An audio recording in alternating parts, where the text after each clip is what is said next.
Les femmes au collège à Saint-Anduel remportaient tous les crosses. Dans tous les cas, Estelle, tu dois tenir parce que si je me pétais, j'avais ni mon année, je pouvais plus courir, enfin bref. Donc fallait tenir, c'était voilà. Après avec ça, j'avais gagné 20 000 abonnés, mais juste une vidéo, hein, juste ça.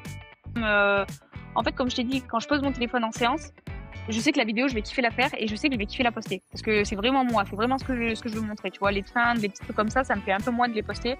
Donc là, les cours collectifs se sont arrêtés depuis que je suis en Guyane.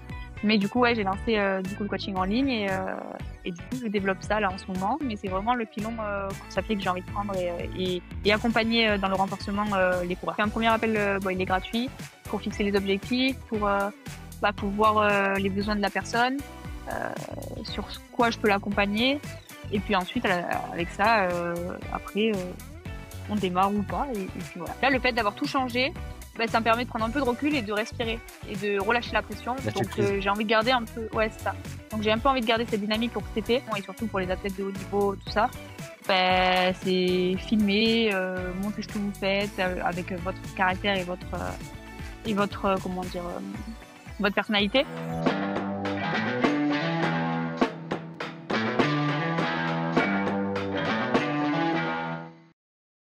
Bienvenue dans le podcast Hors Normes, le podcast qui décrypte le parcours des athlètes français. Aujourd'hui, j'ai le plaisir de recevoir une amie, Estelle Fabre, spécialiste du 400 mètres haies.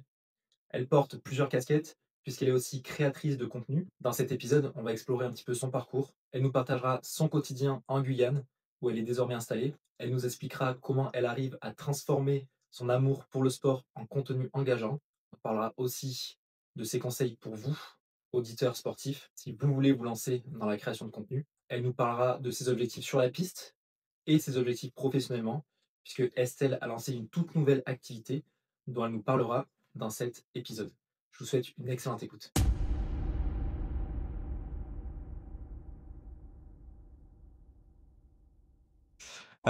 Estelle, je suis super content d'avoir sur ce podcast. Ça fait un moment que j'ai essayé de t'avoir. Tu as plein de choses à nous raconter. Tu as plusieurs casquettes, on va dire. Une casquette de sportive avant tout et une casquette de créatrice de contenu depuis quelques années. Et une nouvelle casquette dont tu nous parleras plus tard dans l'épisode. Tu nous raconteras un petit peu tes projets professionnels et pourquoi tu es en Guyane aujourd'hui. Avant ça, je te propose de te présenter qui tu es, d'où tu viens et de nous parler un petit peu de ta discipline préférée de la piste. Et voilà, je Ok. te laisse la parole. Et du coup, moi, c'est Estelle Fabre, j'ai 24 ans. Je viens d'Avignon, donc j'ai toujours habité à Avignon depuis, enfin à côté d'Avignon, depuis que je suis toute petite et jusqu'à aujourd'hui et mon départ en Guyane. Mais j'ai jamais quitté les alentours d'Avignon. J'ai fait des études dans une licence TAPS éducation motricité, c'était pour faire prof de PS. Les stages que j'ai fait, ça m'a pas plu, donc j'ai quand même terminé ma licence. Et à la suite de ça, du coup, je suis partie faire un BPGEPS, activité de la forme, double mention, donc c'était pour faire des cours collectifs et des coachings, enfin musculation, haltérophilie et cours collectifs. Et du coup, jusqu'à présent, je faisais des cours collectifs, des coachings, et c'est d'ailleurs ce que je suis en train de développer en ligne. Et puis voilà, et je fais de l'athlétisme sur le 400 mètres et depuis 4 ans, parce qu'avant ça, je faisais du 400 mètres plat. Ok. Et puis voilà, voilà. D'où ça t'est venu cette passion pour l'athlé et déjà cette passion pour le sport plus en général, puisque tu as directement après le bac, tu t'es orienté dans cette filière d'approfondir enfin, les compétences pour coacher, etc. C'était un, c'était un truc que tu savais depuis toute petite que tu voulais faire ça ou comment ça s'est passé?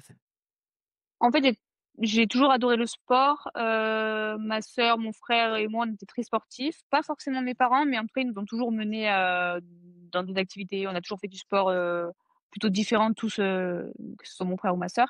Mais j'avais pas un sport fixe depuis petite. J'ai beaucoup changé. J'ai fait pas mal de sports différents. Et euh, et en fait, je savais que je voulais être dans le sport plus tard, mais je savais pas quoi. Donc la facilité, c'était faire prof de PS. C'est un peu le truc ouais, facile et accessible qu'on voit un peu tout le temps quand on est en cours, quoi. Voilà. Et en fait, quand je suis arrivée au lycée, il y avait l'association sportive d'athlétisme. Et là, en fait, Au collège, on faisait déjà les crosses du collège et on se débrouillait pas mal, c'était, les Fabres, au collège, à Saint-Anduel, remportaient, tous les crosses Qui prof? et du coup, c'était, je enfin voilà, j'aimais bien courir. Ma sœur, elle courait beaucoup donc j'essayais de la suivre pas mal. On avait un petit tour autour de chez nous, donc on allait tout le temps courir et tout et puis du coup, quand je suis rentrée au lycée, il y avait l'association sportive d'athlée. Je me suis dit: «Bon vas-y, on va tenter». Puis on avait fait, un luc léger avec le prof de PS là qui nous avait, en cours quoi, c'était en cours et le prof il m'avait dit: «Bah, inscris-toi à l'AS». Donc déjà j'aimais bien courir, puis en plus il m'avait un peu incité à m'inscrire et du coup c'est comme ça que j'ai commencé l'athlé avec l'association, c'est de l'asso ouais c'est l'AS, l'association sportive du lycée et ensuite, j'ai commencé par les crosses OK. et ensuite il m'a inscrit sur le à mon il m'a inscrit à mon club d'athlé C'est lui et qui t'a à partir de ce moment-là, ah ouais, je crois que c'était une histoire comme ça. C'est plus clair dans ma tête, mais c'est une histoire moi je voulais démarrer en septembre, il m'a dit: «Non mais c'est bon, les papiers sont faits, tu es inscrite, tu peux y aller dès maintenant, mais vas-y, ça va être cool et tout». Donc il m'a vraiment poussée pour, commencer, c'était après mars là. Donc mmh moi je voulais y aller à la rentrée, je me suis dit: «Oh, je vais pas m'intégrer comme ça au groupe, en milieu d'année». Il m'a dit: «Si, si, c'est bon, l'inscription est faite, vas-y, tu peux y aller et tout». Donc voilà, j'ai commencé comme ça et puis il m'avait dit, «Lance-toi sur le 400». Il m'avait fait faire un 400, avec, en compétition, avec l'AS, avec les lycées là, c'était compétition, je sais même pas ce que c'était UNSS? et ça oui voilà, c'est ça. Bah, moi c'était lycée privé du coup, c'était UXL, Ouais. mais voilà, c'était avec ça et puis voilà. Et du coup ça s'est fait comme ça et je sais pas si c'est la première année où je suis partie, au France UXL donc je pense que je me suis dit: «Oh ça va, je dois pas mal me débrouiller. Je vais continuer sur le 400». Et puis voilà, c'est parti sur ça, en fait. Et quand tu as commencé, tu avais cette ambition de performance ou c'était pour le plaisir parce que tu étais avec tes potes? J'avais pas de potes. Non, en fait, c'est pour ça que je voulais m'inscrire en septembre parce que je connaissais personne. Donc c'était un peu délicat d'arriver et j'avais jamais fait d'athlé de ma vie. Les gens je connaissais personne, il y avait que le prof, mais il était même pas, au stade, du coup, c'était le prof, donc il ne serait pas au stade. Du coup, je connaissais personne, donc j'avais pas envie d'y aller en mars, mais il m'a dit: «Oh vas-y, tu testes et tout». Et donc je me suis pris au jeu, mais je pense que j'ai toujours eu, ce côté un peu compétitrice, OK. mais j'ai jamais eu, enfin je savais pas, ce que ça allait être quoi, ce que ça allait faire, ce que j'avais pas d'idée sur ça quoi. J'étais un peu en mode freestyle. Ça te plaisait, tu y allais et puis, tu y Ouais, c'est revenais ch ça. Ouais, c'est ça. d'acc et du coup après, donc la section, tu as intégré, le club non pas d'Albi, Avignon. Avignon, OK. C'est toujours ton club actuel? Oui, c'est ça, ouais, toujours, C'est mon club. le maillot vert là, c'est ça? C'est ça, le OK. Gamma. Ouais, OK. c'est ça. OK. C'est un gros enfin non, c'est pas un gros club du coup? Parce que si je me connais Non, pas. en fait, quand je suis arrivée, c'était, Avignon-le-Pontet, donc c'était 2 clubs et il y avait une On est, je sais même on de on devait être 500 licenciés, je pense et depuis l'année dernière, ils ont regroupé, 2 autres petits clubs autour. Donc on est Mmh. 4 clubs, c'est une entente OK. et du coup, là, je crois qu'on est à peu près 1000 licenciés, il Ah me ouais, semble. Peut-être un petit peu plus, ça doit être un peu plus. Autant je dis une grosse bêtise, mais je crois que c'est ça et ouais, du coup, c'est devenu un petit peu un plus gros club, on va dire. Donc c'est sympa, c'est cool. Voilà. trop cool. OK. Parle-nous un petit peu de STAPS et de la vie étudiante et comment tu as pu, on va dire concilier, des entraînements, quotidiens, avec cette vie, de STAPS? Parce que Bah là, tu fais oui, plein d'autres vas-y. sports. Mmh. Tu fais plein d'autres sports. Est-ce que ça t'a impacté? Comment tu l'as vécu? Bah déjà je pouvais, aller en fait, je faisais pas péter pas mal de CM pour partir m'entraîner. Donc il y avait souvent des CM le soir entre 18h et 20h et d'ailleurs je n'ai jamais compris, pourquoi en STAPS on nous mettait des CM, aussi tard. Il y a aucune cohérence entre, les études sportives alors qu'ils savent très bien que le soir c'est là où on s'entraîne et qu'en STAPS on est censés tous faire du sport, Ouais, normalement, hein. Enfin c'est dans l'idée quand même, des études de sport et on avait cours tous les soirs donc j'allais pas en cours et j'allais m'entraîner. Bon voilà, déjà ça et puis j'étais pas très passionnée par ces études-là, donc enfin ça me faisait pas culpabiliser d'y aller. OK. Et heu et du coup, ouais, il y a et c'était quand même pas facile parce qu'il y a une année, je me rappelle qu'on avait natation, on avait, 2 heures de natation, on avait course d'orientation, c'était quoi l'autre? On avait 3 sports au total. Basket peut-être? Je sais plus. Mais c'est pas basket. Bon, je sais plus. Mais dans la semaine, du coup, ça rajoutait quand même entre 2 et 6, enfin plus, entre 4 et 6 heures de sport, en plus des entraînements. Et la natation, c'était, enfin, je me rappelle, c'était même la cour d'orientation, c'était terrible. Ça fait la caisse. J'arrivais, on faisait des comment? Ça fait la caisse, la natation. Ah ouais, ouais, oui, ouais, ouais. Mais du coup, quand tu faisais 2 heures de natation, t'allais t'entraîner juste après, parce que bah, c'est souvent l'après-midi.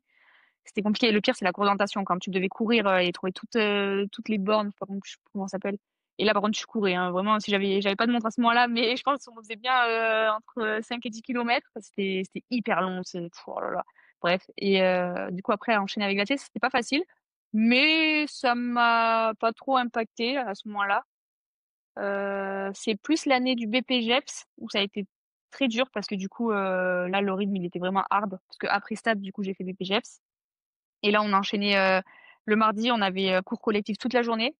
Donc, il fallait être. Enfin, en gros, on essayait de se reposer au maximum, de pas tout faire, de passer un par un pour que tout le monde se repose et tout. Mais dans tous les cas, enfin, tu faisais renfo, tu faisais des squats pendant 4 heures, tu faisais du step pendant 4 heures, enfin, tu t'arrêtais jamais, quoi. Et le soir, aller à l'entraînement après, bah, t'es cuit. Et alors, sur l'année, j'ai pas ressenti, je sentais que j'étais un peu fatiguée, mais c'est là où j'ai fait tous mes records. Mais je pense que, parce que mon corps, il était un peu en mode. Dans tous les cas, Estelle, tu dois tenir parce que si je me pétais, j'avais ni mon année, je pouvais plus courir, enfin bref. Donc fallait tenir, c'était voilà. Sauf que je pense que je l'ai subi l'année dernière. Bah, du coup l'année qui vient de passer là. Du coup c'est là où j'ai eu mon œdème osseux et je pense que c'est un peu le contre-coup de toutes ces années où j'ai vraiment tapé, enfin pas tapé mais où j'ai vraiment enchaîné beaucoup de sport, beaucoup d'heures hyper intenses et tout et peut-être que l'année dernière j'ai fait un petit peu moins. Et le relâchement a fait que, je sais pas trop l'expliquer, mais en tout cas, l'année dernière, je me suis blessée alors que je m'étais jamais blessée de ma vie. Voilà, ça fait 10 ans que je fais Ok. de l'athlé, c'est la première vraie blessure que j'ai eue, quoi. Je me questionne, alors ça a rien à voir avec, enfin si, ça a à voir, mais je me questionne en ce moment sur tout ça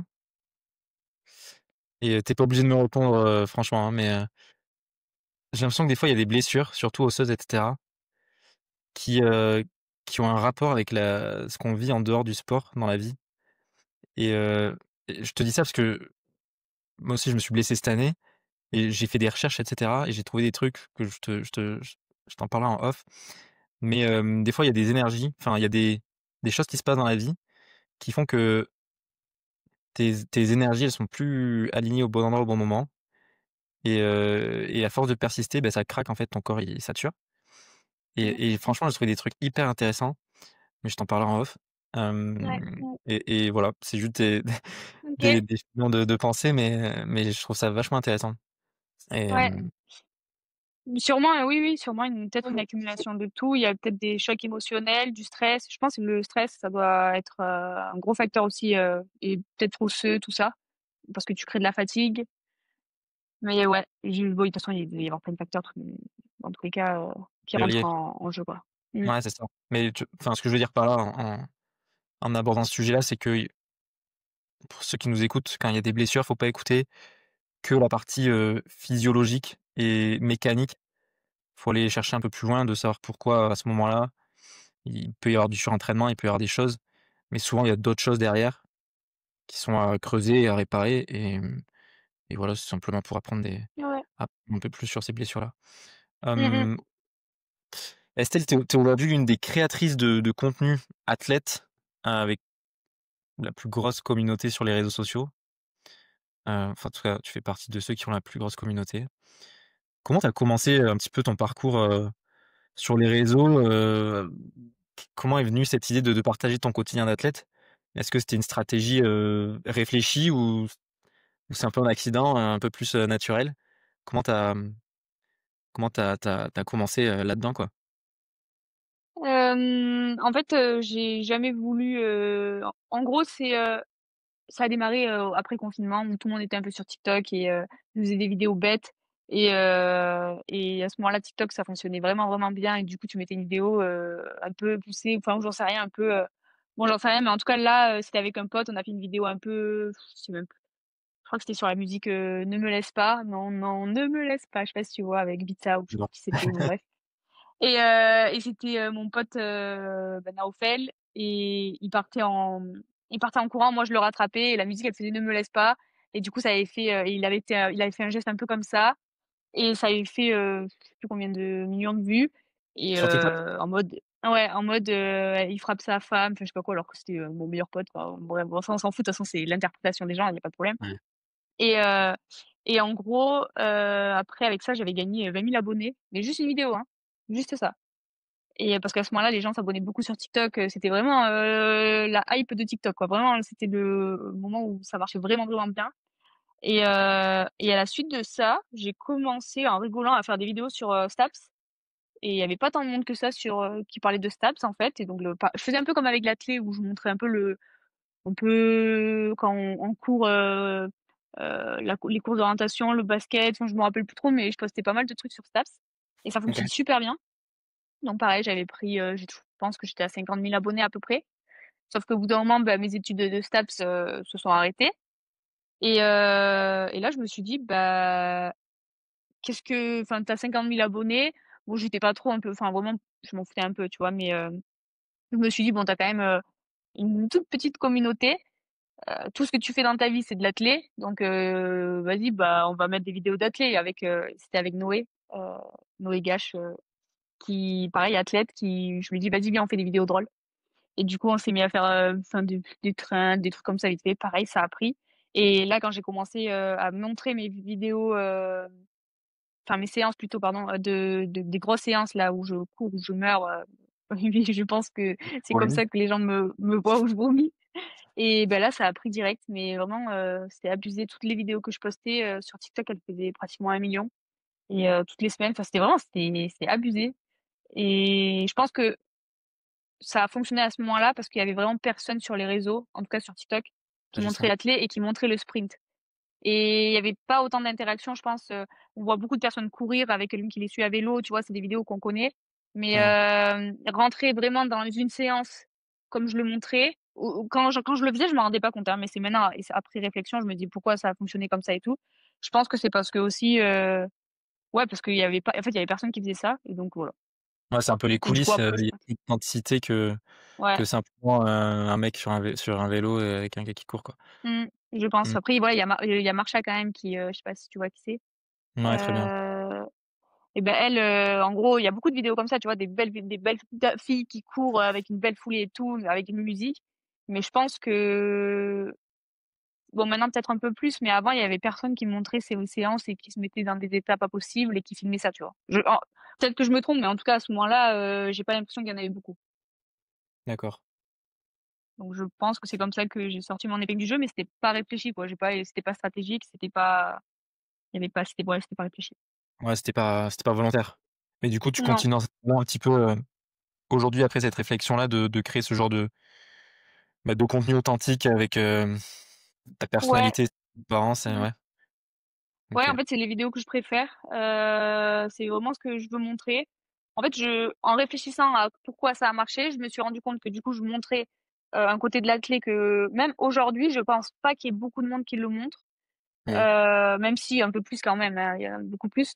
Mais du coup, j'ai envie de rester sur sur ce chemin-là. Parce qu'en fait, c'est moi, je vomis, je vomis, c'est une séance facile, c'est une séance facile. Bon, je trouve pas trop compliqué de filmer toutes les séances aussi. Mais voilà, j'essaie de montrer au max, ce que je fais, et avec, le plus naturel possible. J'ai vu ta vidéo ce matin sur les côtes. Elle a pas l'air drôle votre Ouais. côte. Elle est vraiment solide. Non, ah mais c'est vraiment, j'ai jamais vu une pote comme ça. Là, mon entraîneur, d'Avignon, du coup, il me dit: «Oui, bon, en gros, bah, moi aussi, j'en ai trouvé une nouvelle, à Avignon». J'ai dit: «Mais là, il se rend pas compte». Je dis: «Mais là, c'est un mur. C'est un Mmh. mur. À la fin, on marche, hein. Vraiment, à la Ouais, fin, on marche. On peut plus courir tellement c'est un mur». Ah non, mais c'est terrible. c'est une exponentielle le truc. En plus, tu commences, il Ouais, fait jour et tu finis, il fait nuit, tu as l'impression que tu as passé toute la journée là-dessus. c'est ça. Mais 2 heures et demie la séance, hein, quand même, hein. 2 heures et demie, hein. Les séances de côtes? J'ai ouais, ouais. Ouais, ouais, ouais. Je pense que C'est de base, la récup était à 6 minutes et on a pris, bien, 10-15 minutes à chaque fois parce que le temps de redescendre, elle est immense, enfin, c'est interminable et ouais, franchement, je pense qu'on en était à c'était 2 heures et demie de séance. On a commencé vers 17 heures passées, on a fini à 19 h 30. c'était quoi la séance? 6 fois 250 mètres, Pouah, voilà 6 fois 250 mètres, 15 minutes entre et en plus, chaque? il avait vrai ouais, bah, du coup, de base, c'était 6 mais à la fin, on a fini avec Oui, 15 minutes, je pense. d'accord. Voilà. OK. Pouah, solide. Bah, c'est bien ça Ouais. Ça bosse? Ça dé ouais, ça décrase, ça bosse, ça fait mal. Non, comment ça, on y reviendra après un petit peu sur, pourquoi tu es là-bas, mais, c'est un nouveau groupe dans lequel tu trouves tes marques et tu t'y plais? Ouais, non, ils sont trop gentils. Vraiment, même l'entraîneur, en fait, je suis un peu venue en mode, de toute façon, je prends ce qu'il y a à apprendre, avec les connaissances différentes que ce que j'ai depuis 10 Bien ans. sûr. Voilà, je prends tout ce qu'il y a à apprendre et puis voilà. Mais en fait, que ce soit l'entraîneur ou le groupe, ils sont super gentils et je m'y attache plus que ce que j'aurais pensé en venant, tu vois? OK. C'est un groupe de sprinters? Ouais, c'est ça. Donc Ouais, bien ouais. adapté Mmh, à ton épreuve? c'est OK. ça, ouais. Mmh, OK. Revenons sur, la partie un petit peu, création de contenu. Est-ce qu'aujourd'hui c'est, bon ça fait partie intégrante de ta vie? Est-ce que c'est une activité qui te fait vivre aujourd'hui ou tu es toujours coach, sportive, dans un business, on va dire physique, enfin dans un est-ce que tu travailles en fait? Ouais, ouais, ouais, à côté de ça, du coup, en fait, les réseaux, ça c'est trop aléatoire pour que ça me fasse vivre. Donc, D'accord. c'est non, c'est pas possible. Ça fait c'est pas c'est aujourd'hui, je pourrais pas vivre des réseaux, mais, mais du coup, j'ai lancé mon coaching en ligne, depuis mars, heu et du coup, je vis des 2 activités là actuellement. L'année dernière, j'avais des cours collectifs dans une salle, donc, je vivais des 3 activités. Donc là, les cours collectifs, se sont arrêtés depuis que je suis en Guyane. Mais du coup, ouais, j'ai lancé, du coup, le coaching en ligne et du coup, je développe ça là en ce moment et puis voilà, donc je vis du coaching en ligne et un petit peu des réseaux. OK, je te laisserai développer ça juste après et avant ça, j'ai une question. Hem, quel a été ton premier partenariat grâce aux réseaux sociaux où tu t'es dit, «Cool, je vais peut-être pouvoir en faire quelque chose», tu vois? Hem et alors tu peux citer, hein, le la marque et tout ça, on s'en fiche. Le premier partenariat où vraiment je me suis dit: je pourrais en vivre» Ouais, où ou tu t'es dit, je sais pas, on t'a proposé un truc, intéressant, tu t'es dit: «Ah ouais, chouette», tu vois? Genre, c'est pas je pense juste que des c'était le fringues. premier. En fait, déjà, avant qu'il y ait les partenariats, il y avait TikTok. Et TikTok, au moment où j'ai vraiment bien fonctionné, sur TikTok, où, les vidéos fonctionnaient vraiment bien et que la rémunération a été, enfin ça s'est mis en place là sur TikTok. Mmh. Là, je savais que ça serait pas toujours comme ça, mais on pouvait vraiment en vivre réellement. Et après il y a eu les partenariats et là, mon premier partenariat, je crois que c'était avec Adidas, mais pas Adidas, c'est Adidas shampoing, gel douche et tout et OK, c'était je crois que c'était mon je suis pas sûre, mais je crois que c'était mon premier. J'avais fait Tampax aussi, c'était un des premiers ça aussi, OK. et là au début, je voulais pas trop Tampax, c'était délicat, j'avais un peu peur et en fait, j'ai une pote qui m'a dit: «Oh mais Estelle, c'est bon, go, vas-y», et puis par rapport à la rémunération aussi, elle m'a dit: «C'est bon, en fait, réfléchis pas forcément, go quoi» et du coup en fait, je l'ai tourné ça d'une bonne manière et du coup je me suis lancée et voilà et je pense que c'est à partir des premiers partenariats où je me suis dit: «Ah ouais, il y a quand même, enfin il y a possible d'en vivre si vraiment tu t'y mets à fond quoi». OK. Ouais, mais Ça, j'ai trop c'était, peur pour vivre que de ça moi, je pourrais pas. ouais, non, je comprends. C'est Ça trop ça c'est trop instable. ouais, c'est sûr. Tu as commencé à avoir ce genre de demande à partir de quel niveau, on va dire, d'abonnés, d'influence? Je dis moi Insta, faut juste c'est arrivé il y a 2 ans pile. En OK. novembre d'il y a 2 ans. Donc avant ça, j'avais pas Insta et ça fait 4 ans du coup que je fais du contenu sur l'athlé, il me semble, ça doit faire à peu près 4 ans. Heu et donc je pense que les partenariats sont arrivés avec TikTok il y a à peu près vers 100 000 abonnés, je pense, un peu plus D'accord. peut-être. Voilà, Où là, c'était des partenariats rémunérés et pas que des échanges de produits. ça, ouais, OK, c'est ça. c'est clair. Comment tu gères, aujourd'hui cette pression de produire du contenu régulièrement, tout en continuant à t'entraîner et à faire ton travail, de coach? Heu, Ça dépend des fois. Il y a des fois où en fait, vraiment, j'aime vraiment faire le côté montage vidéo et filmer mes séances, c'est vraiment quelque chose que j'adore. Et c'est vraiment là où je prends vraiment du plaisir. Après, ça met une pression parce que l'algorithme, on le gère pas tout le temps. Et avant, je Mhm. m'en foutais. En fait, et je pense que c'est aussi comme pour ça que ça marchait bien. C'est que je m'en foutais, en fait, je postais, je regardais limite, je regardais même pas mon téléphone pour voir si ça allait marcher ou pas.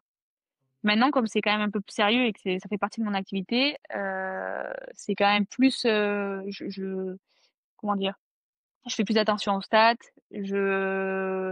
ouais, je me prends un peu plus la tête, mais en même temps, c'est aussi normal parce que, bah, enfin, faut vérifier, enfin, pas vérifier, mais faut regarder ce qui marche, ce qui fonctionne pas.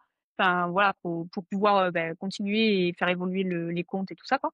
Ouais. Et, et du coup, c'est quand même, en fait, comme je t'ai dit, quand je pose mon téléphone en séance, je sais que la vidéo, je vais kiffer la faire et je sais que je vais kiffer la poster parce que c'est vraiment moi, c'est vraiment ce que je veux montrer, tu vois. Les trends, les petits trucs comme ça me fait un peu moins de les poster, mais des fois, Mhm. ça fait du contenu et c'est cool. Au moins, ça remplit un peu, tu vois, c'est un peu, bon, bah, la trend, elle est sympa, je la fais, mais c'est pas vraiment ce que j'ai envie de montrer. J'ai pas envie de Ok. montrer ça. Et moi, c'est vraiment que les vidéos attelées. Ça me met pas une pression de filmer. Moi, ce qui pourrait me déranger, c'est de déranger les gens. Donc vraiment, ça me, bah, poser son téléphone, Ah, ok, pendant autant les ton... gens, ils se disent, ouais, c'est ça, tu vois, c'est poser mon téléphone, autant les gens, ils se disent, là, j'ai pas du tout ressenti ça en Guyane, au contraire, les gens, ils sont trop cool, même ils veulent m'aider et tout, donc j'ai pas du tout ressenti ça, mais c'est le côté un peu désagréable du truc. Mais ce qui est cool, c'est qu'en fait, j'en discutais avec une copine, elle me disait, mais en fait, ce qui est bien avec ton contenu, c'est que t'as pas à réfléchir au contenu. Et ça, c'est vrai, c'est je pose mon téléphone et c'est mon entraîneur qui donne la séance et mon contenu, il est fait, en fait. Donc si j'arrive à tourner, enfin, à poser mon téléphone et que j'ai pas peur de déranger et que je pose mon téléphone, et ben en fait j'ai du contenu tout le temps, quoi. Il te faut un Mais sacré... voilà, c'est les. 2 heures de séance à chaque fois. De quoi? Il te faut un sacré stockage sur ton téléphone pour tenir deux Ah heures de ouais.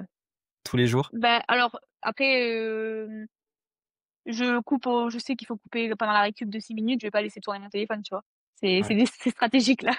Mais oui, oui, mon téléphone, je fais que le vider tout le temps. Je le vide, je le vide, je le vide, je le vide.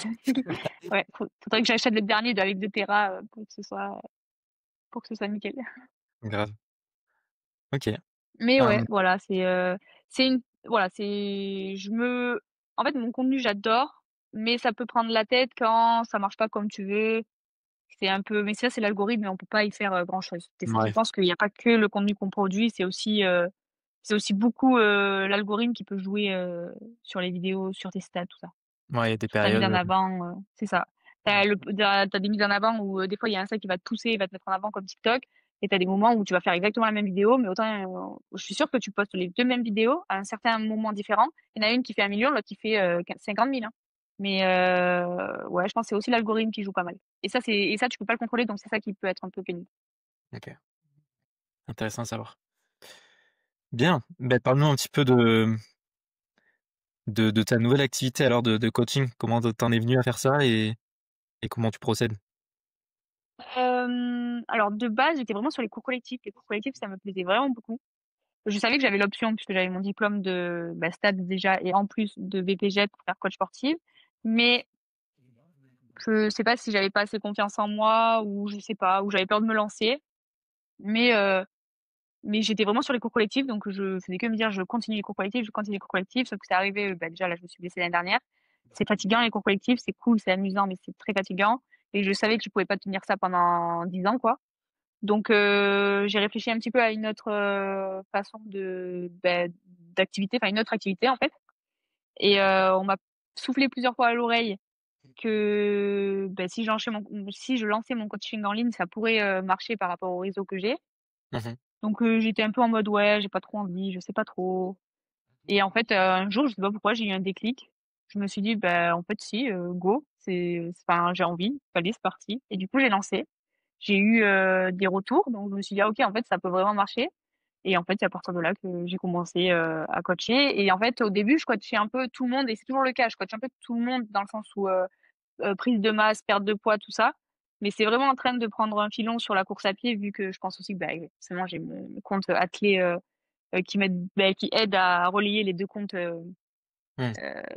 enfin, mon compte fitness, du coup, mon compte coach. Et du coup, en fait, c'est en train de prendre un tournant où j'ai pratiquement que des coureurs.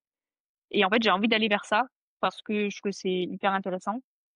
Et en fait, c'est mon domaine et c'est comme ça aussi que je vois l'avenir, on va dire. Mais puis par rapport à ce que je produis sur l'athlé et sur mon compte athlé, ça paraît cohérent aussi de faire ça. Donc je pourrais toujours continuer avec les gens en perte de poids, en prise de masse, tout ça, mais c'est vraiment le pilon course à pied que j'ai envie de prendre et accompagner dans le renforcement les coureurs. Parce que je pense que il y a un peu un manque de renforcement, surtout sur les personnes qui font du long. Euh, voilà. Donc voilà, j'ai envie de les accompagner sur ça. Voilà. C'est quel type d'accompagnement que tu préfères et pourquoi les gens ils font appel à toi? C'est plutôt, ils veulent apprendre à courir pour leur bien-être ou c'est vraiment des objectifs marathon, semi-marathon Ouais, avec des c'est timings? beaucoup ça.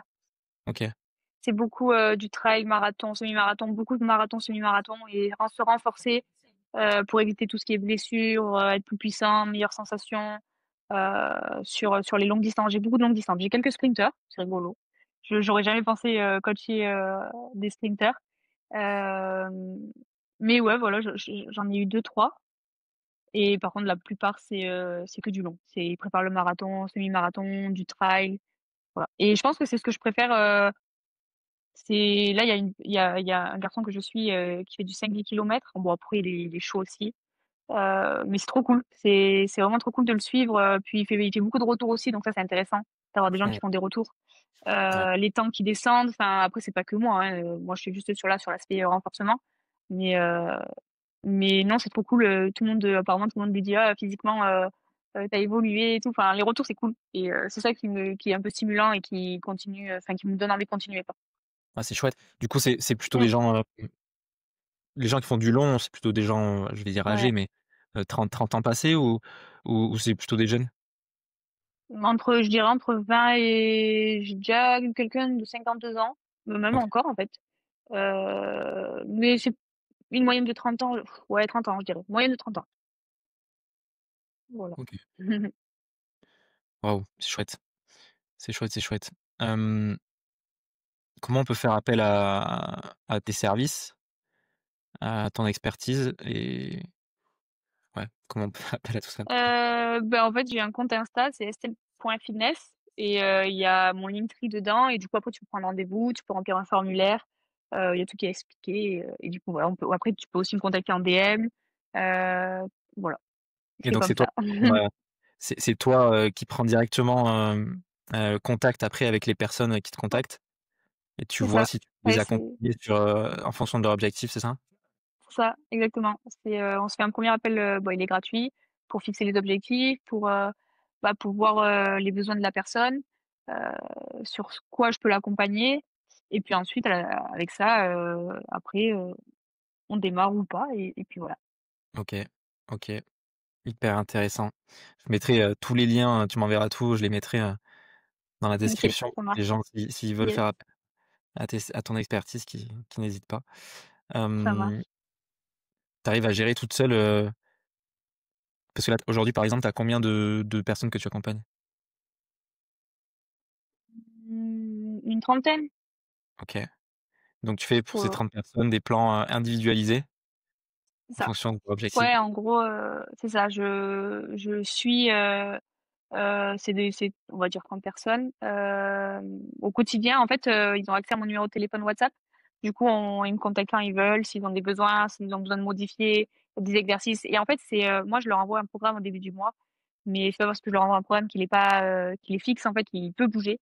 Et au contraire, c'est comme ça on arrive vraiment à personnaliser le programme parce que au début, tu fais un truc c'est un coureur, il fait du long. Après, voilà, il a été blessé là, donc on fait attention à ça. C'est déjà bien personnalisé, mais c'est en discutant avec la personne et en modifiant au fur et à mesure des semaines et des mois que tu personnalises à 100% le programme à ce moment-là. Par rapport, du coup, en fait, autant la personne elle se blesse ou elle ressent pas bien cet exercice. Enfin, voilà, c'est vraiment un échange et du coup, voilà. OK, hyper clair, hyper clair. Trop cool. Tu as lancé ta chaîne YouTube récemment. Oui. Heu, quel est, c'est quoi? C'est pour partager un petit peu plus en profondeur tes entraînements et ton quotidien maintenant, en Guyane? Ouais, c'est ça. En fait, j'avais déjà lancé YouTube l'année dernière. Et je me suis dit, bon allez, en fait, je voulais faire une vidéo par semaine, donc l'année dernière, mais c'était compliqué. avec les cours co, tout ça, c'était dur de pouvoir heu, Concilier? tout faire. Ouais, c'est ça. Et du coup, là, en partant en Guyane, je me suis dit: «En vrai, il y a quand même, de quoi filmer, il y a quand même de quoi montrer, donc on va essayer de rentrer un petit peu plus, en intimité et filmer D'accord. un peu plus, ma vie, on va dire, que l'athlé». Après, j'aime bien rester quand même, je montre un peu sur les vlogs, tout ça, mais j'aime bien rester assez discrète, sur ma vie. Mais heu mais mais ouais, du coup, ouais, là, on j'essaie de filmer au maximum, la Guyane. Après, c'est même pour moi, personnellement, quand je reverrai les vlogs, ça peut être sympa de revoir tout ce qui s'est passé. Trop chouette. Voilà, mais du coup, voilà, je vais essayer aussi de filmer un peu plus les séances et de faire des vraies séances, enfin, en gros, au lieu de, filmer sur 1 minute de séance, essayer de laisser tourner la caméra et vraiment prendre, en entier la séance, tu vois? Que ce soit la récup, tout ça. Ça, c'est un truc à intégrer sur YouTube qui serait vraiment chouette Grave. et voilà, mais en attendant, c'est les vlogs. Ah, c'est chouette, c'est chouette. J'ai regardé les 2 premiers, j'ai vu que tu avais sorti le troisième aujourd'hui ou hier. Ouais, c'est ça. Il faut que je le regarde. J'ai vraiment aimé les 2 premiers, c'est chouette. Ouais, En c'est plus, cool, merci. les paysages sont incroyables, donc Ouais. ça rend le truc encore plus magique. D'ailleurs, Mmh. du coup, la Guyane, tu viens d'arriver il y a quelques semaines. L'objectif, c'est quoi? C'est de faire une saison d'athlée là-bas? C'est de vivre, pour toujours là-bas? C'est quoi le projet Guyane? Je sais pas trop. En gros, j'ai une connaissance ici, donc ça a été facile de se dire, go. Et en fait, ça, comme j'ai dit, ça fait longtemps que je suis sur Avignon. J'ai eu cette opportunité de pouvoir venir ici et je me suis dit, en fait, pourquoi pas tenter cette opportunité, surtout que maintenant je peux travailler, en ligne. Mmh. Donc j'avais toutes les raisons, qui me disaient, enfin fallait que je parte et je me lance, sur quelque chose de différent.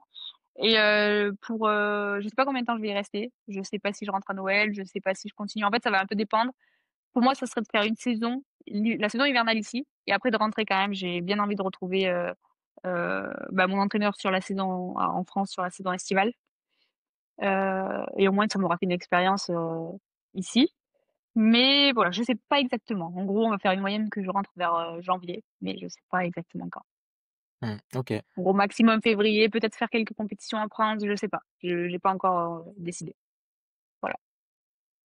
OK. Ouais. Tu laisses un peu la vie, t'amener, sur tes prochains défis, que ce soit à La Réunion, en Guyane Très bien. ou en France, quoi. Tu verras en fonction de la C'est saison ça, hivernale? c'est ça. Ouais. Ouais, ouais, OK. ouais, je me prends pas trop la tête. Puis j'ai pas trop d'attentes sur la saison hivernale, donc ça me laisse aussi pas mal, d'options. C'est pas comme si c'était ma saison estivale où là, il y a quand même, plus gros enjeu, on va dire. Mais là, Oui. c'est vraiment si même si je fais pas de compétition, ça serait la première fois en 10 ans que j'en fais pas et c'est pas très grave. Au contraire, je sais pas en fait. Je sais pas, mais je fais, enfin, aucune pression sur cette saison hivernale, quoi. Et pas d'attente en particulière non plus. D'accord. OK. Mmh, en dehors de l'athlé, est-ce que tu as d'autres, passions, d'autres hobbies? De l'athlé et des réseaux en dehors de tout ça? Mes potes? C'est c'est une Non, passion? mais est-ce qu'en dehors de l'athlé et des réseaux Oui, sociaux, j'ai dit oui, tu as oui. d'autres passions? Non, j'ai dit mes potes pour Ah, rigoler. tes potes, OK. J'ai dit Genre voir tes amis, tu veux dire? oui, ouais, ouais, non, ouais, en vrai, vraiment, je sais pas si j'ai d'autres passions. Je sais pas, tu fais pas d'un Est-ce que je instrument de fais musique, oh, j'en avais fait avant, je faisais de la clarinette. Mais non, Waouh! c'est pas une passion. C'est pas une passion. D'accord. Non, je sais pas si je sais pas. Je pense pas avoir d'autres passions, mais j'aime beaucoup passer du temps avec les gens, que j'aime et j'aime Sociabiliser? beaucoup passer du temps avec mes potes et tout. Ça, c'est vraiment quelque chose que j'aime donc on peut dire que c'est ma passion. D'accord. C'est déjà très bien. Quels sont tes objectifs, Estelle, pour, on va parler pour 2026, parce que 2025 c'est bientôt terminé, mais que ce soit, sur la piste ou en ligne, sur le nouveau, business que tu construis, c'est quoi ton objectif pour 2026 sur tout ça? Côté athlé, heu, en fait, je me suis un peu lâché la grappe, on va dire, sur les objectifs. On a toujours des objectifs et j'aurais toujours envie de passer, enfin faire mon record déjà sur 400 parce que là, ça fait Ouais. longtemps que je tourne en 62 et ça commence à être long. Mais je me suis, vraiment pris la tête ces 2 dernières années sur le chrono et je pense pas que ça m'a aidée. Donc là, j'ai un peu envie de me lâcher la grappe sur ça et de vraiment vivre, les compétitions et je pense que la Guyane, ça aide beaucoup par rapport à ça. J'ai un peu relâché. Je suis tout le temps à fond dans l'athlé, je vais à tous les entraînements et tout. Mais le fait d'être ici, ça m'a permis de relâcher un peu, cette pression, constante des chronos. En fait, là, je ne sais absolument pas ce que je vaux à l'heure actuelle, alors que l'année dernière, je savais exactement ce que je valais. Enfin, je sais pas comment expliquer, mais Ouais. là, le fait d'avoir tout changé, bah, ça me permet de prendre un peu de recul et de respirer et de relâcher la pression. Lâcher Donc, prise. j'ai envie de garder un peu, ouais, c'est ça. Donc, j'ai un peu envie de garder cette dynamique pour cet été, en me disant que on verra bien de toute façon, ce qui se passe. Après, bien sûr, ça serait faire mon record. Le vraiment, ce que j'aimerais, c'est participer aux élites. Je sais pas du Ouais, coup sur cette saison ou les une saison prochaine, tu vois? Mais, ça serait vraiment l'objectif que j'aimerais atteindre, en athlée et passer sous la minute, sur 400 et ça serait vraiment stylé. Mais, voilà, j'ai pas forcément d'attente particulière sur cette saison. Genre, en fait, je sais pas. Là, je suis un peu, c'est vraiment je suis à l'autre bout du monde et je sais pas trop ce qui va arriver, mais voilà, c'est mes objectifs, mes réels objectifs, c'est ce que je viens de te dire et après d'accord. on verra si ça se fait ou pas. Voilà. OK et côté, professionnel? Bah, écoute, que ça fonctionne, que je puisse, vivre de tout ça et voilà et que les réseaux, ça continue à fonctionner et puis ouais, voilà. D'accord, tu pas d'objectif de, tu accompagner, je sais pas, 100 personnes, avant la fin de l'année, des choses comme Je ça, sais non? pas, après, ça serait une autre dimension parce qu'accompagner 100 personnes, ça serait une autre dimension. Faut quand même, les gens, je les suis tous les jours. Enfin, tous les jours. On peut m'envoyer des messages tous les jours, donc si j'ai trop de monde, je pense qu'il y aura une limite à un moment donné et j'ai pas envie de me sentir, surmenée et au point de ne plus pouvoir répondre aux gens, de ne plus savoir qui est qui. Tu vois ce OK, que je veux dire? bien sûr. Donc voilà, je sais pas, en fait, je sais pas pareil sur ça, c'est encore un peu flou. C'est en train de se poser, c'est en train de se mettre en place, mais je pense qu'il y aura forcément une limite à un moment et donc après peut-être oui, peut à la limite, mon objectif, ça serait de pouvoir embaucher quelqu'un. Ça serait si, un petit objectif, ça serait de faire, rentrer un coach en course à pied. OK. Donc ça par contre, ça se prévoit bientôt. Et donc du coup que cette personne-là fasse, l'aspect course à pied et que moi je fasse l'aspect renforcement musculaire. Donc ça, c'est un Trop bien. objectif à court terme et qui est en train de se mettre en place petit à petit. Et après si vraiment, j'ai un gros objectif, c'est en fait, au point de je ne peux plus moi gérer les nouvelles personnes, donc il y a quelqu'un qui m'aide en renforcement musculaire et ça serait vraiment aussi, bah, une réussite parce que ça veut dire que ça Bien fonctionne, quoi. sûr. Ouais, faire grossir un Voilà, petit peu le projet, la team et c'est ça, pouvoir accompagner le plus de monde possible, quoi. c'est ça. Trop chouette. Bon, ben je te souhaite que ça fonctionne bien pour tout ça.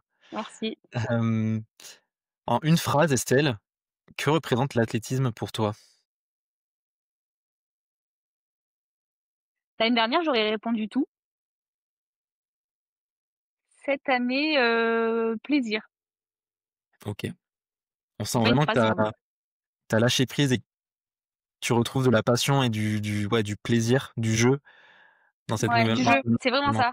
Je Mmh. pense que le terme c'est jeu, je sais pas si c'est, passion parce que dans tous les cas j'étais toujours passionnée et voilà, mais je pense que et je sais même pas si c'est, du plaisir parce que le plaisir je l'ai toujours pris, même plus Ouais, que l'année dernière limite que là, tu vois?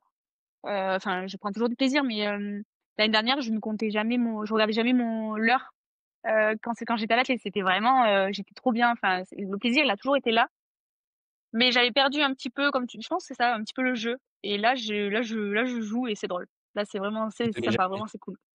bon, bah, tant mieux, c'est important, hein, le Ouais, sport, c'est ça. C'est d'abord un jeu ouais. avant de se mettre des pressions, qui souvent n'amènent à rien. Mmh. OK. Ouais.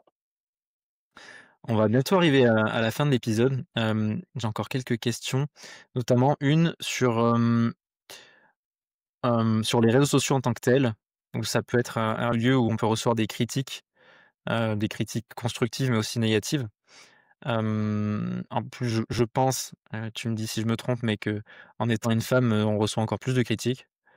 Comment tu arrives à gérer ça pour te protéger et ne pas que ce soit, anxiogène pour toi, quoi? Honnêtement, j'ai enfin, pour moi, j'ai pas de critique. C'est pas en fait, si on regarde mes commentaires, c'est vraiment, faut fouiller pour en trouver, ou à part si tu vas sur mes vidéos où je suis en culotte, alors là, vas-y, et t'en auras des commentaires de tout ce que tu veux, des insultes, ça parle mal, ils comprennent pas, enfin bref, des phrases sexistes, enfin, t'auras de tout. Mais sur des vidéos lambda, bah, par exemple comme celle d'hier, tu verras pas de critique, hein. Tous les gens ils disent bravo, les gens ils disent enfin vraiment, j'ai pas de critique, donc j'ai aucune sur ça, j'ai beaucoup de chance.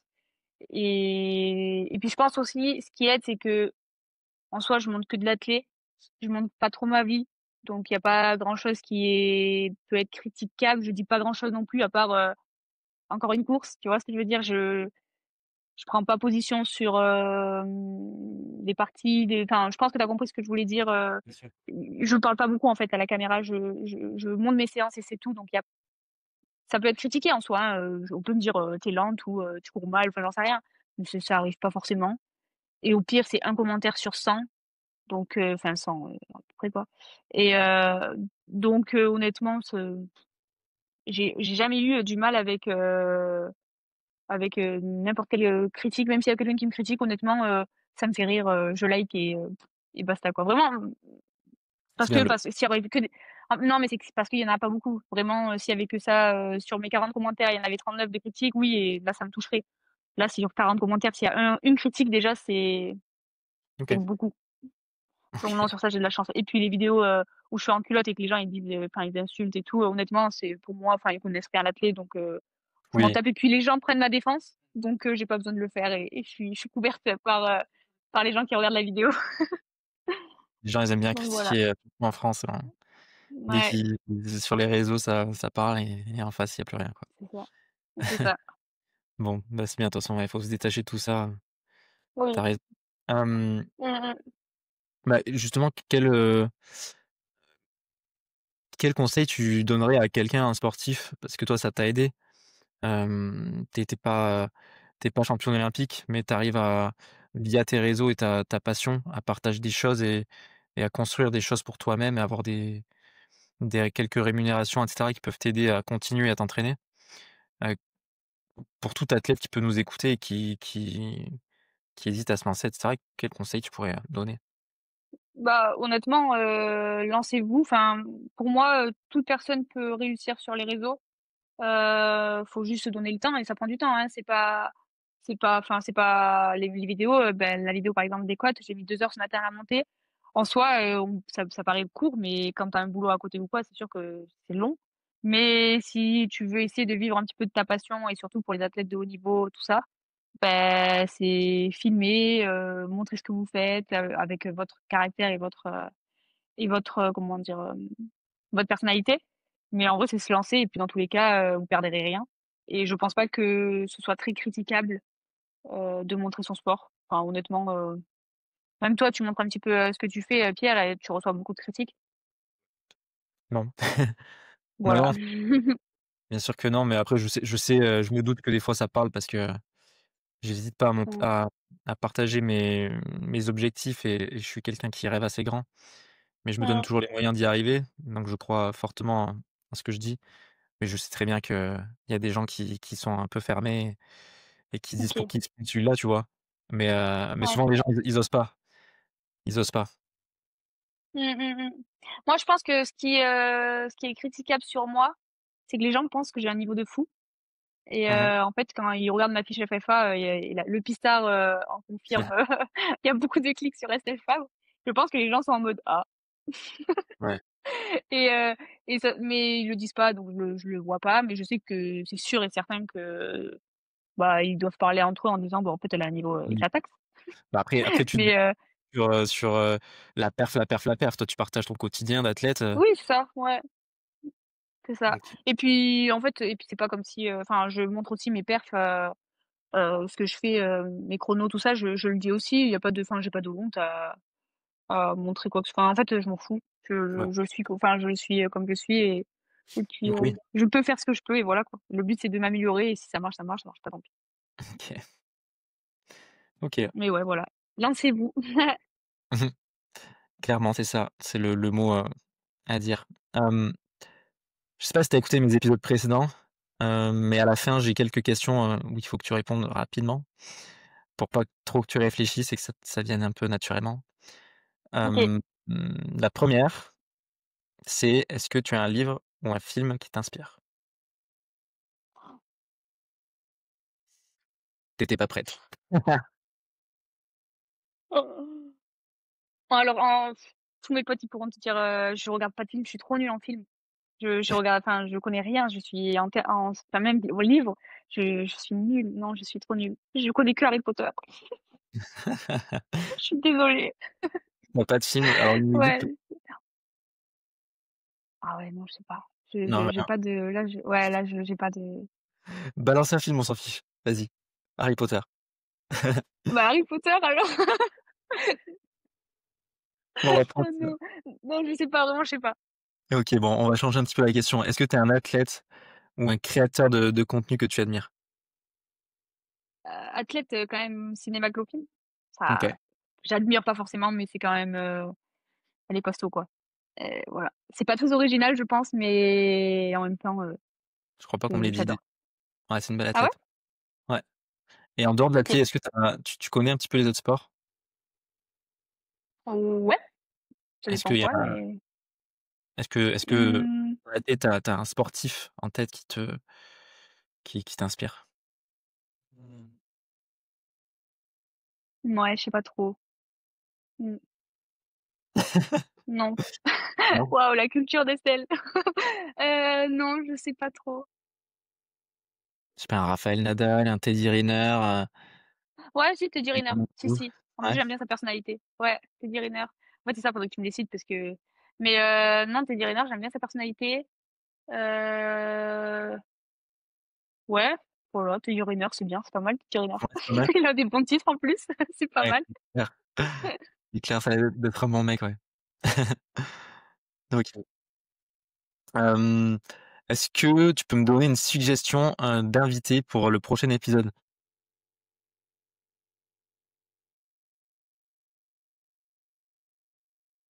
Moi, je trouve que ça serait hyper intéressant d'avoir Marsha, mais je sais pas comment, par où et quels moyens. Mais en plus, je sais pas si elle a tu bilingue toi ou pas? Je parle anglais, oui.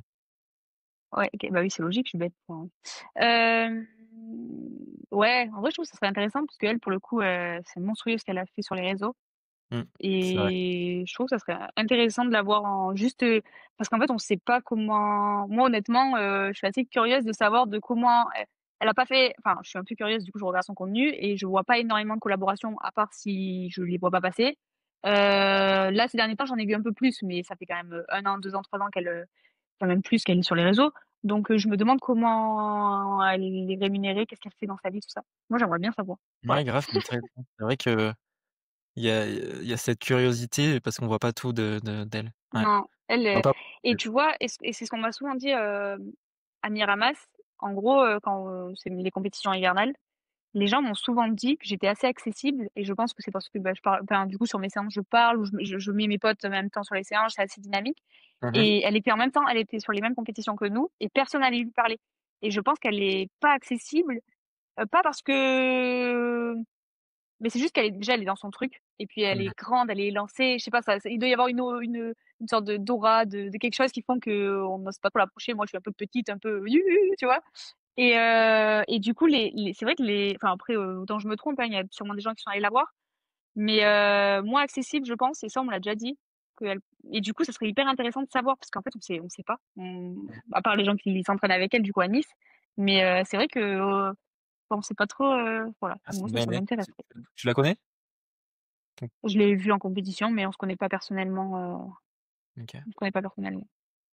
OK, intéressant. Voilà. Je prends note. Je prends Voilà. note. Ah, merci pour ça. OK. Estelle, on arrive à la fin. Où est-ce qu'on peut te suivre du coup, tu le même blaze sur tous les réseaux sociaux? Estelle Fabre? C'est Estelle FBE sur TikTok et Insta et estelle.fitness sur mon compte coaching. OK, Voilà et c'est tout, je crois et sur YouTube, je crois que c'est Estelle FBE aussi. d'accord. J'y suis Et dessus. Ouais, c'est Estelle Fabre en gros, mais oui, c'est Estelle FBE, c'est ça. pour tout ce qui est collaboration commerciale, tu as une adresse mail? Oui, OK. c'est Je la Et mettrai en c'est description, t'inquiète. ouais, ça sera plus simple. OK. C'est via ton agence, Ambition, c'est ça?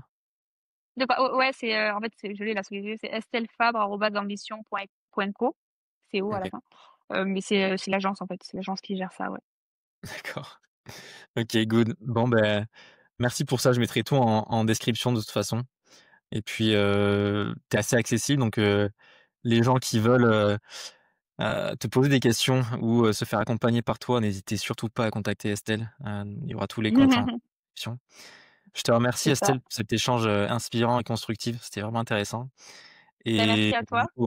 à vous auditeurs si cet épisode vous a plu, n'hésitez pas à partager, autour de vous, à vous abonner et à nous dire en commentaire, ce que vous en pensez. On lira et on répondra avec Estelle et puis, tous les athlètes, qui hésitent, à se lancer sur les réseaux, bah, n'hésitez plus, lancez-vous et montrez, votre passion au monde.